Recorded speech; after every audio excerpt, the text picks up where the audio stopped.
temos hoje um convidado muito querido, Padre Miguel Martins. Padre Miguel, bom dia, boa tarde, boa noite. Bom dia, boa tarde, boa noite, Daniel. Que alegria, cara, estar aqui com vocês. Para mim é uma satisfação imensa. E depois, assim, começar o ano conversando com temas assim bem pertinentes, necessários e urgentes, né, para nós. Que bom. E o nosso tema de hoje é justamente esse, né? Sinodalidade, como colocar em prática. Então, Padre Miguel teve colaborando na parte toda metodológica.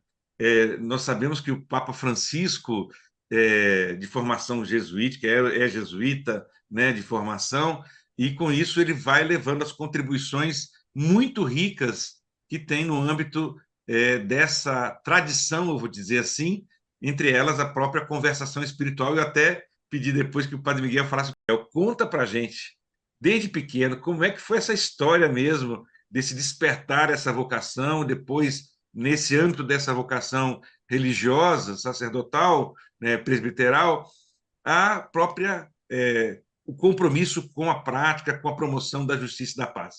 Tá por sua conta agora. Fique à vontade. Bom, que bom. Antes de responder a tua pergunta, Daniel, eu queria comentar primeiro essa sua introdução tão interessante que me emociona, né? Na verdade, nos emociona a todos, esse contexto que a gente está vivendo, né? De esperançar, né? O Jubileu de Esperança, o Jubileu ordinário, né, da Igreja, e com esse tema, né, Peregrinos de Esperança, vem alentar em nós esse desejo de uma igreja de fato comprometida, uma igreja que escuta, uma igreja que busca responder aos desafios, né, do tempo, principalmente nesse campo da justiça, da promoção dos direitos humanos, da promoção da paz. E aí, claro, a figura do Marcelo Lavené é assim luminosa. Eu acho que é uma presença, e a mensagem da Comissão Brasileira de Justiça e Paz foi muito oportuna, muito profunda, muito densa, né, lida pelo Zé Carlos na celebração das Exéquias, e a presença da família, e todos os testemunhos que trouxeram e que lembraram a figura do Marcelo como alguém comprometido, e assim, quase como que confirmando o compromisso das pessoas, homens e mulheres, ao redor do Brasil e do mundo todo, que se comprometem com essa causa, né? Na verdade, são homens e mulheres de igreja, nós somos igreja, todos nós. A gente nunca pode pensar que a igreja é a hierarquia. Na verdade, a igreja somos todos nós, os batizados, e a gente precisa, nós, a hierarquia, os padres, bispos e tal, precisamos nos sentir mesmo, né, povo de Deus, dentro do povo de Deus. E respondendo a tua pergunta, né? Quer dizer, como nasceu, como foi o meu despertar para essa questão de justiça e paz? Eu posso dizer que foi mesmo no seio da minha família, né, da minha comunidade de origem. Eu sou do sertão, eu sou de Paulistano, um município, uma cidade que fica na divisa com Pernambuco, uma cidade no sertão do Piauí, e meu pai e minha mãe, desde pequenos, né, desde que eu era pequeno, nós éramos pequenos, somos uma família muito grande, e aqui eu tenho o maior orgulho de falar isso, nós somos 15 irmãos, né, Olha só, Padre Miguel, 15, 15 nós somos irmãos. 15 irmãos, e tenho também orgulho de dizer, orgulho no sentido, no bom sentido mesmo, de dizer que meus pais foram dois grandes heróis, assim, sabe? São pessoas simples, mas com uma visão de mundo, uma visão que marcou a todos nós. Todos nós conseguimos fazer o curso superior, quer dizer, pela força dos Olha pais, na só. verdade, depois. Nossos pais tinham a quarta série primária, por exemplo, a formação do ensino fundamental 1, por exemplo, e aí eles investiram muito o carinho, a atenção, o cuidado, porque recursos mesmo não tínhamos. Todos nós estudamos escola pública, né? E Olha todos só. conseguimos o curso superior. E assim, isso eu digo isso porque muitas pessoas acham assim uma coisa, um milagre. Dizem assim, ah, mas é um milagre no sertão do Piauí, não sei o que e tal. E a gente sabe que não é milagre. É milagre porque se a gente olha pelos olhos da fé, mas assim, é esforço, é compromisso mesmo, né, em formar pessoas para a solidariedade, para o amor, e é isso que todos nós somos, né? Os 15, mas também agora os meus sobrinhos, no caso, os netos da minha mãe, dos meus pais, é isso, a gente desde pequeno, essa questão toda da solidariedade com o pobre, com o lavrador, com o pequeno, sabe? Meus pais moravam na cidade, na zona urbana, mas a relação com o pessoal da roça, a relação com o pessoal das periferias e tal, é uma coisa que marca a minha vida, né? Desde pequeno, porque a nossa cidade é uma cidade que nasceu de uma fazenda. Tem uma população negra também muito grande, ou seja, são é, é, é, os descendentes dos escravos, direto dos escravos, dos escravizados, perdão, daquele tempo das fazendas lá da região do Piauí. Então, assim, a gente percebe, e meu pai e minha mãe sempre com essa solidariedade, sempre mostrando para a gente que não existe essa coisa de alguém é maior do que alguém porque tem dinheiro, porque tem nome, porque tem nada. Então, nasce aí. E depois, quando a gente foi para Teresina, a gente, para a capital, eu tinha 9 anos de idade, nós éramos 10, nasceram mais 5 em Teresina, então, aí seguiu a mesma coisa, com mais dificuldades, claro, porque na cidade grande a vida é muito mais desafiadora e tal. Mas aí conseguimos entrar na faculdade, eu consegui, e aí sempre, mesmo desde o tempo da escola, mesmo do fundamental, que a gente chamava de ginásio, né? A gente estava no finalzinho ali do tempo do ginásio, teve a reforma dos anos 70, do ensino, que mudou para essa coisa das 8 séries, né? Oitava série e tal. Sim. Antes era a quarta série do ginásio. Pois bem, eu estava já muito envolvido na escola com essa questão da cultura, do teatro, né, do compromisso social também, e no ensino médio. Aí pronto, entrei mesmo de vez, né, no centro cívico, no Grêmio da Escola Técnica, eu fiz escola técnica lá no Piauí, que hoje é o IF, né, IFP, e depois entrei no curso de letras na universidade.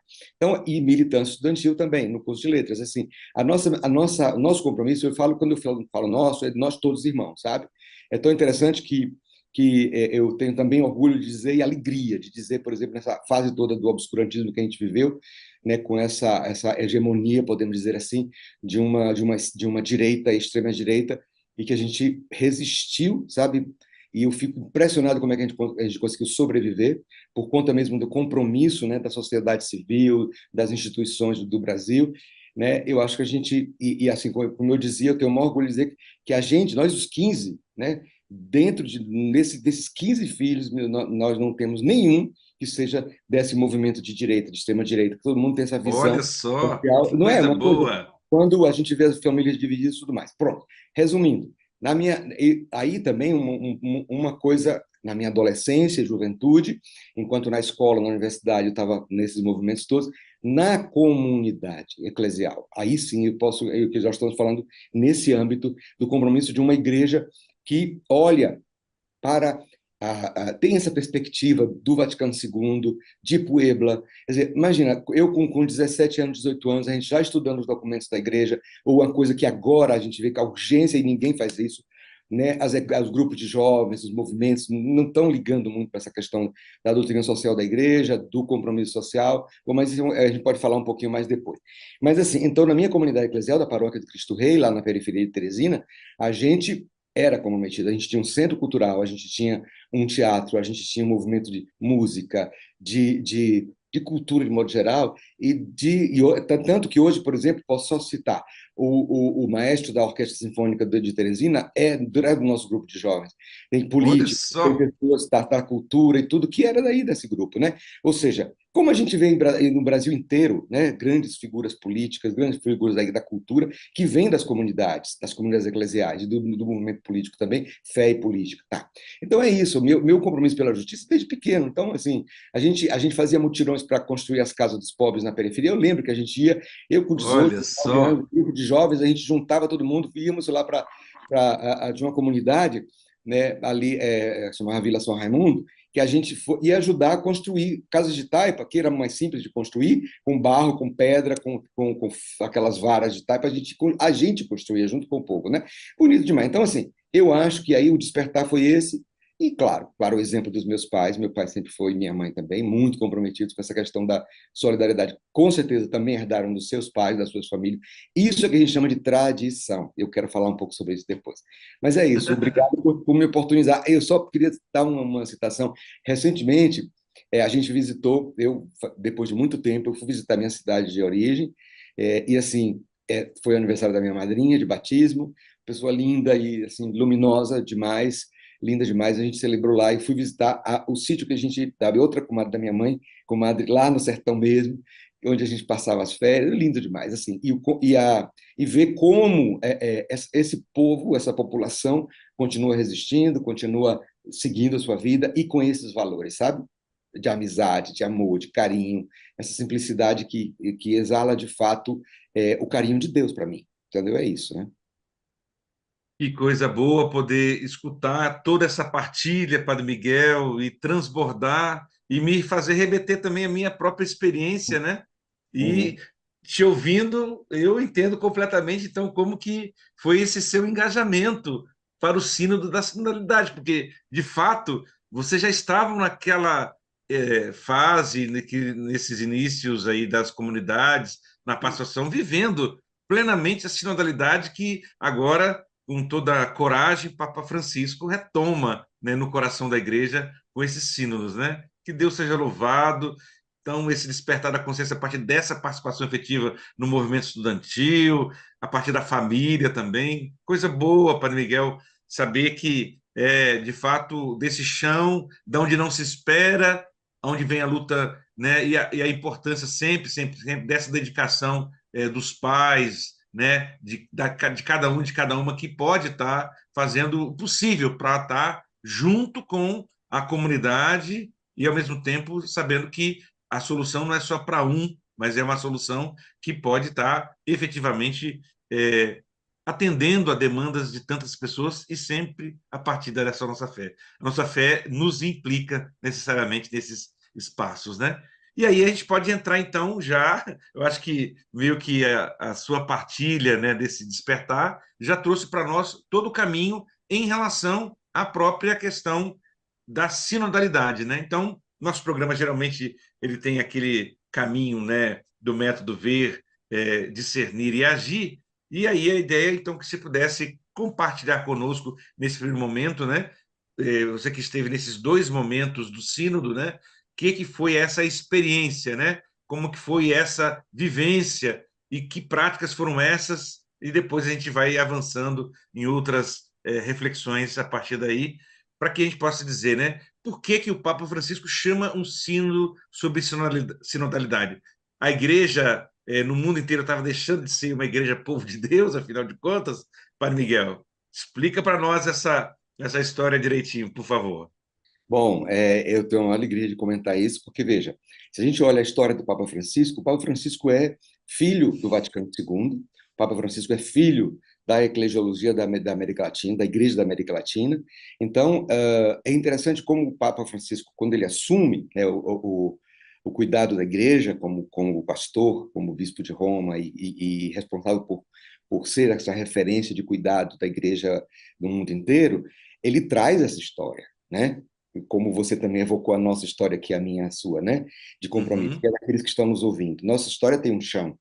Então, a gente não pode esperar outra coisa do Papa Francisco, senão isso. Quer dizer, na verdade, uma escuta atenta, que já desde o começo, na Evangelii Gaudium, ele já disse, né, o que ele queria da igreja, o que ele esperava da igreja, sabe? E aos poucos, ao longo desses anos de escuta, de percepção de como a igreja está organizada, ele convoca, depois de vários sínodos que ele acompanhou, o sínodo dos bispos, não é?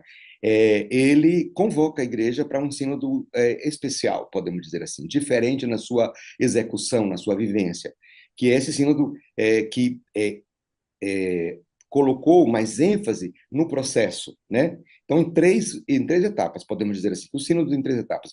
A primeira, a escuta do povo de Deus. O sínodo começa em 2021, uma ampla escuta nas comunidades locais, nas paróquias, e a gente pode dizer que houve mesmo aqui no Brasil, por exemplo, houve um envolvimento das comunidades, houve uma resposta assim que eu entrei nesse caminho do sínodo, eu pude ter acesso a esses dados. Na verdade, quase 90% ou mais de 90% das igrejas locais do Brasil enviaram contribuições para esse caminho sinodal. Agora, claro que há questionamentos em relação a como foi feita essa escuta, na base, em cada igreja local e tal, mas que houve. Então, essa foi a primeira etapa do sínodo. A segunda etapa, que é a escuta dos pastores, a gente pode dizer que são essas duas sessões, né? As duas sessões do sínodo lá em Roma. Só que o Papa Francisco também resolveu ampliar essa etapa, que foi convidando muitas pessoas, muitas outras pessoas para participar dessa escuta, junto com os bispos. Essa foi a grande novidade, que além dos bispos propriamente ditos, assim, né, que são os participantes atuantes do sínodo, ele convidou mulheres religiosas, religiosos, presbíteros, né? Havia muitos participando.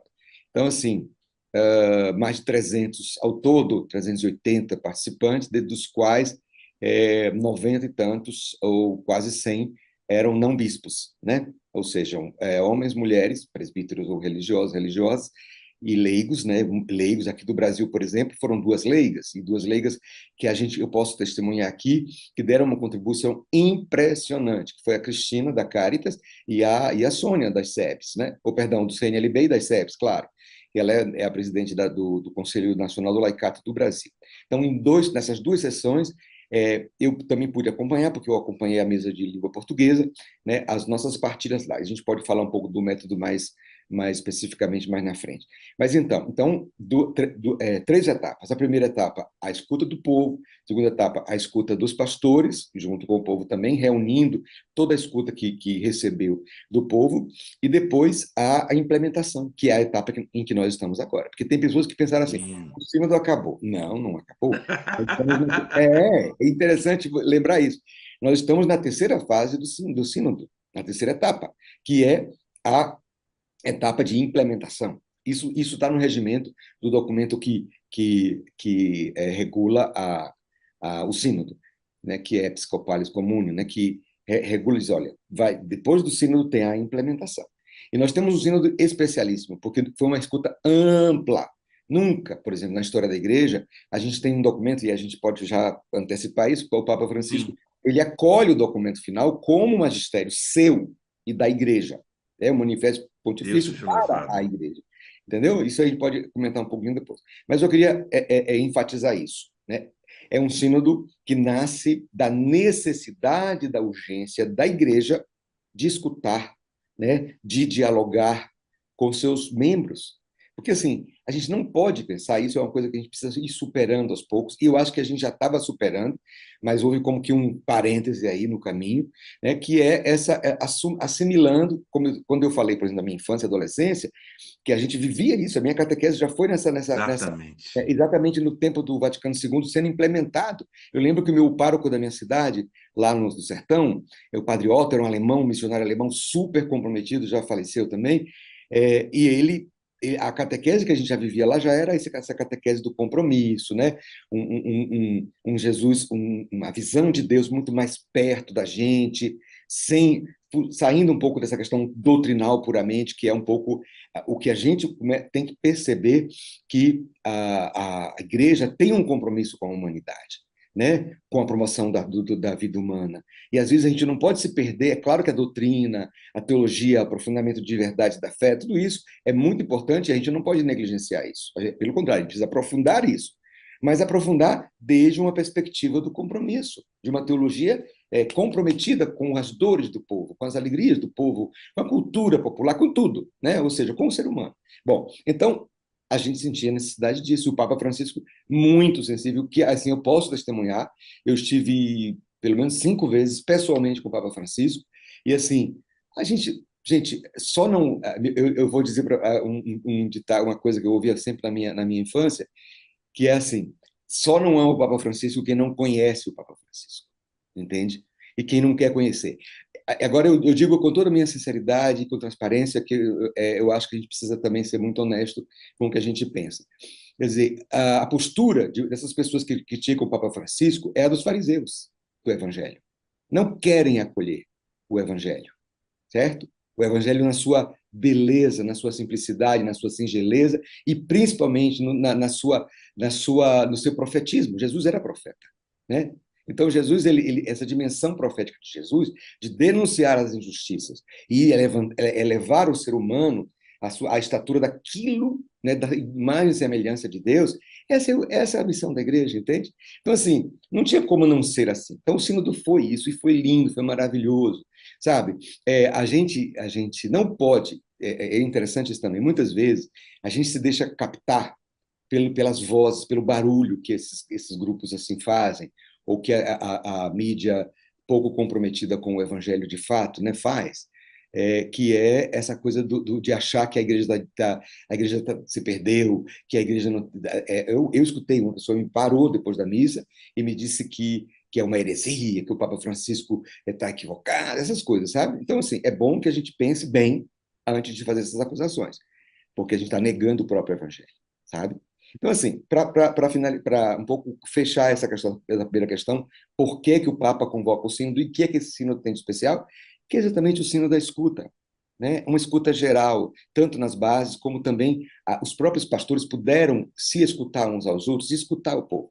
Né? Foi a primeira vez que, imagina, sentam-se à mesa, e mesas redondas, circulares, sabe? Não tinha como não evocar Paulo Freire, desculpa também trazer isso. É verdade. Não tinha como não evocar os círculos de Deus seja cultura de Paulo louvado, Freire rapaz. dos anos Aham, 60, sabe? Quer dizer, puxa vida, quando a gente conhece Paulo Freire, né? Todos nós aqui que aham. estamos nessa roda, a gente Pareciam vários grupos de base da Pastoral da exatamente. Juventude. Então, meu irmão, aí não tem como você não evocar aquela experiência de escuta. Quer dizer, o que é a verdade, gente? A verdade é uma coisa que se implanta na cabeça da pessoa? Não. A verdade ela deve ser buscada juntos, claro. O critério e a luz é Jesus, que é a verdade. Mas que Jesus? Eu questiono isso Como é que a também. gente chega nele, né? Como é que a gente Aham, perfeito. Qual é faz o com caminho? que ele seja uma experiência, né, de Uhum. encontro? Então, Que por isso, maravilha, Padre Miguel! Jesus podia focar um pouquinho no método, né, e nessa experiência. Como que essa experiência possibilita? O que que ela avança em relação aos debates anteriores? Porque o próprio Sino da Amazônia ainda foi em grandes plenárias, não foi usando esse método, né? Então, queria que pudesse dizer um pouquinho descrevendo e, ao mesmo tempo, dizendo que contribuições específicas esse método é capaz de trazer. Qual é o nome e como que as pessoas também podem aprender mais sobre isso? muito bem. O método da conversação espiritual, e de fato se expressou muito bem quando disse que a minha escalação foi por isso, né?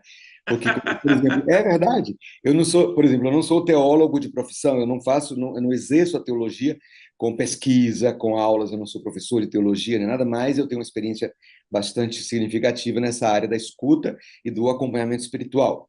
E no caso da conversação espiritual, do método, né? Então, junto com o Oscar Martínez, que é um jesuíta lá que trabalha no Paraguai, que é missionário no Paraguai, ele veio para cá na Assembleia Continental, na etapa continental do Sínodo em Brasília, e aí eu trabalhei junto com ele na etapa continental aqui em Brasília, da escuta do Sínodo, não é?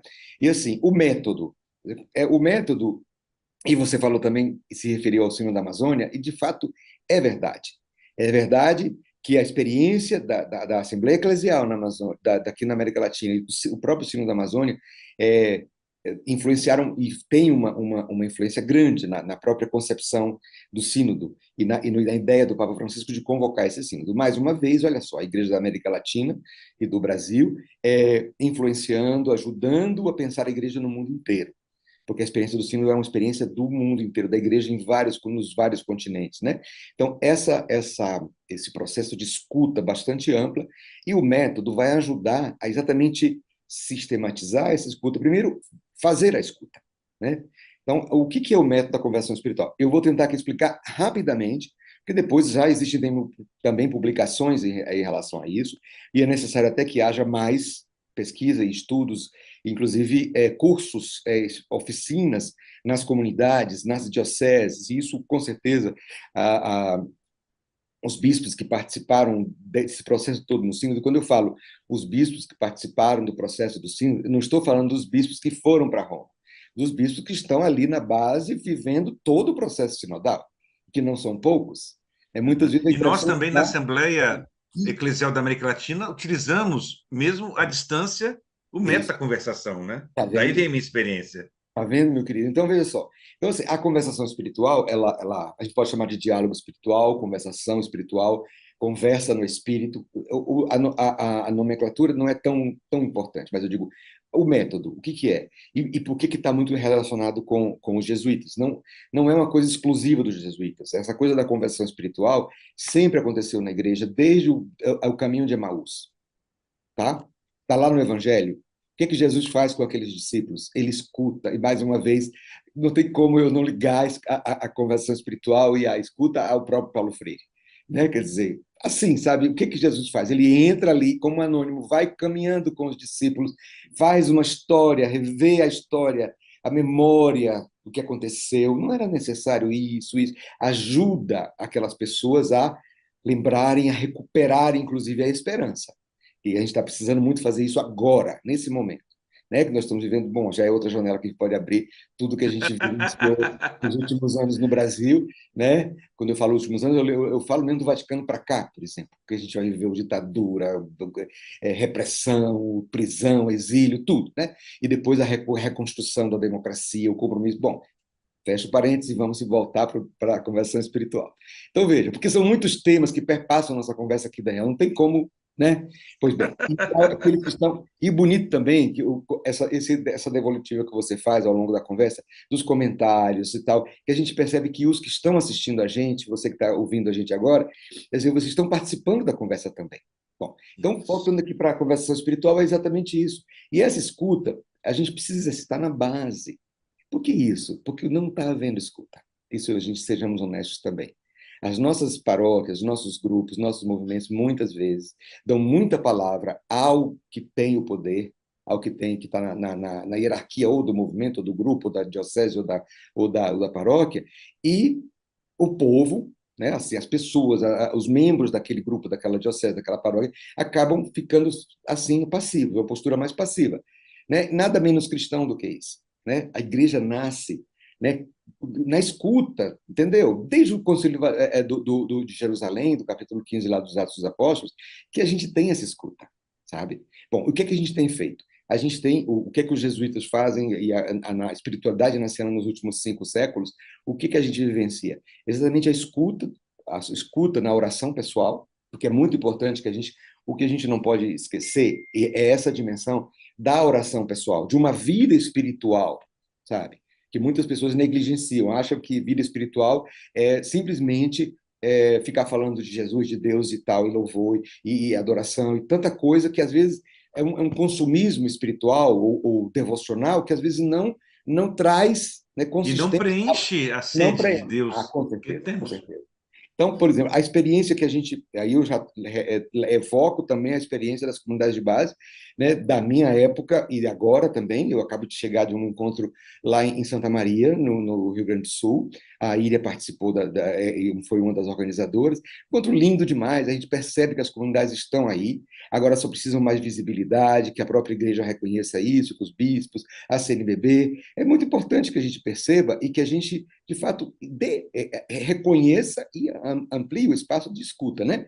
Porque na base dessa escuta que a gente pode crescer sinodalmente. Pois bem, então a conversão espiritual, tentando resumir, uma coisa que é difícil em pouco tempo assim. Então, primeiro, é necessário uma escuta pessoal do espírito. Então, por exemplo, tem um tema para a gente debater? Vamos rezar esse tema, pessoalmente. Então, tem um tema, aí a gente pega um texto bíblico, a gente vai fazer uma oração pessoal sobre aquele tema, pensar as controvérsias do tema, inclusive aprofundar, pesquisar, ler, estudar o tema, entende? E rezar sobre aquele tema. Isso é a parte pessoal desse método, tá bom? Aí vem a conversação espiritual em si. Então, se juntam a um grupo, é importante que sejam grupos pequenos, não grupos muito grandes, para haver uma rodada de escuta, né? Todo mundo fala ao mesmo tempo. Então, a minha função, por exemplo, no sínodo era assegurar que todos falassem e todos tivessem o mesmo tempo de fala, né? E enquanto um fala, todos os outros escutam, sem interrupção, com reverência ao que o outro está dizendo, acolhendo de fato, porque a questão dos debates muitas vezes acontece que cada um quer impor a sua agenda, sua ideia, a sua coisa, e assim, muitas vezes a gente fala alto, a gente fala mais, né? Cada um fala demais até, e ali não, a gente tem o tempo regrado, e todo mundo fala, e todo mundo escuta, anota, numa primeira rodada. Aí para um pouco, reza 1 minuto, 2, para processar a escuta, e depois tem uma segunda rodada, onde a gente vai reagir ao que a gente ouviu, sabe? Também com o mesmo tempo, reagindo sobre o que mais te tocou daquilo que você partilhou. E outra coisa interessante é que na primeira partilha, a gente não vai partilhar as ideias que surgiram simplesmente. A gente vai participar principalmente da experiência vivida, as reações, as intuições, que a gente chama de moções do espírito, né?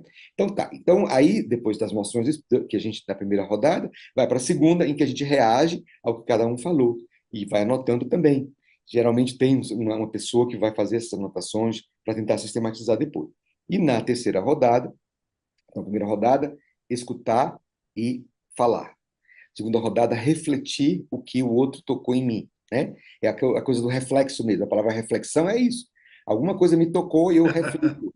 Olha que coisa Literalmente, bonita. né? Uhum. Literalmente. Eu reflito, ou seja, refletir sobre uma coisa é você captar aquilo que aconteceu, ou algum fato, ou uma ideia que você leu, aí você reflete, ou seja, você reflete como um raio que reflete do espelho, né?